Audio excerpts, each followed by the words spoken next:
usalama na maendeleo ya kijamii na kiuchumi mashariki mwa Jamhuri ya Kidemokrasia ya Kongo DRC inaendelea kubadilika, huku juhudi za kurejesha utulivu zikiendelea katika maeneo ya Kivu Kusini, Kivu Kaskazini na Ituri. Serikali ya Burundi imetangaza kuwa muda bado haujawa mwafaka kufungua mpaka wa Gatumba na Kavimvira, ikieleza kuwa hali ya usalama haijakamilika kikamilifu kutokana na uwepo wa waasi wa M23 AFC katika baadhi ya maeneo ya Uvira.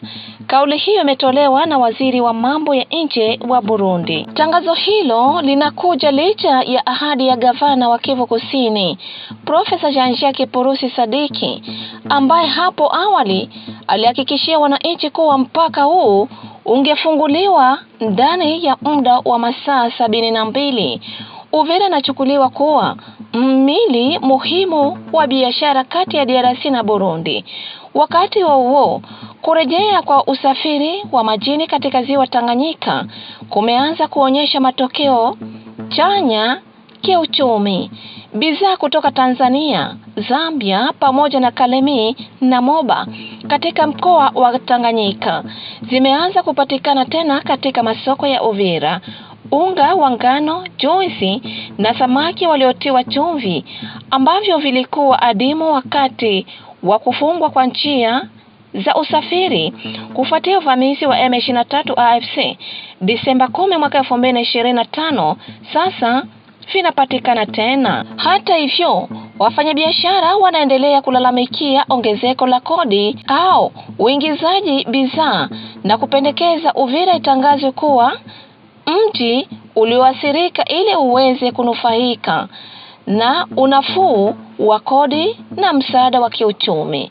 Katika kijiji cha Mutaberwa, eneo la Luanga karibu na Mweso, wilaya Masisi, Kivu Kaskazini, hali ya utulivu imeripotiwa kurejea baada ya mapigano makali kuzuka kati ya waasi wa AFC M23 na makundi ya wazalendo. Mapigano hayo yalihusisha matumizi ya silaha nzito na nyepesi na kusababisha hofu kubwa miongoni mwa wakazi.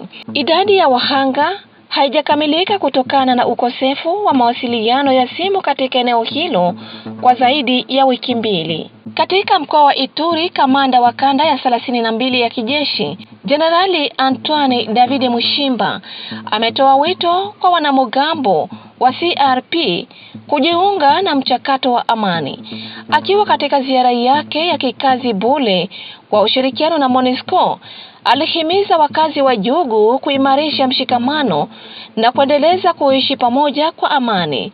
Sambamba na hali hiyo, kundi la wazalendo limetangaza mipango ya kuandaa mikutano ya hadharani katika miji na maeneo mbalimbali ikiwemo Bukavu, Walungu, Kalehe, Mwenga, Kabare, Panzi, Esanse, Major Vangu, Place du 24 pamoja na Goma.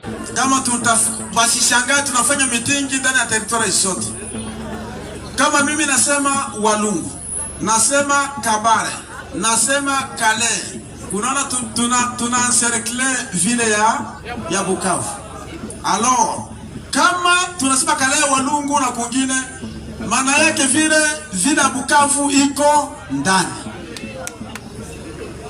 Mitingi mmoja tutafanya mvila Bukavu na kurasire.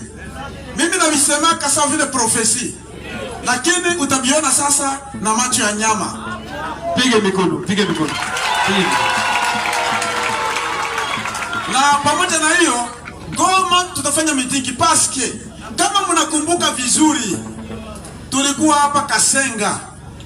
Wakati tunatoa vikosi hapa viende Goma, enemy yetu wenye walikuwa hapa. Amukuona balirudisha vikosi hapa Kasenga. Tukatoa vikosi Goma. C'est-à-dire, mu programme za kwetu, Goma iko Republique Democratique du Congo, Bunagana iko Republique Democratique du Congo. Kama tunasema china liberation, tunalibere Congo muzima ili gouvernement yetu ipate kujere souveraineté yake mko muzima. Hakuna metre moya yetu tahacha. Mpige mikono jili hilo. Tunajua feke effort ya chef de l'État, ile mission itareishire na tutarekipere nchi yetu yote. Kongo mzima, hakuna metre moja yetu tahacha. Mpige mikono ajili hiyo.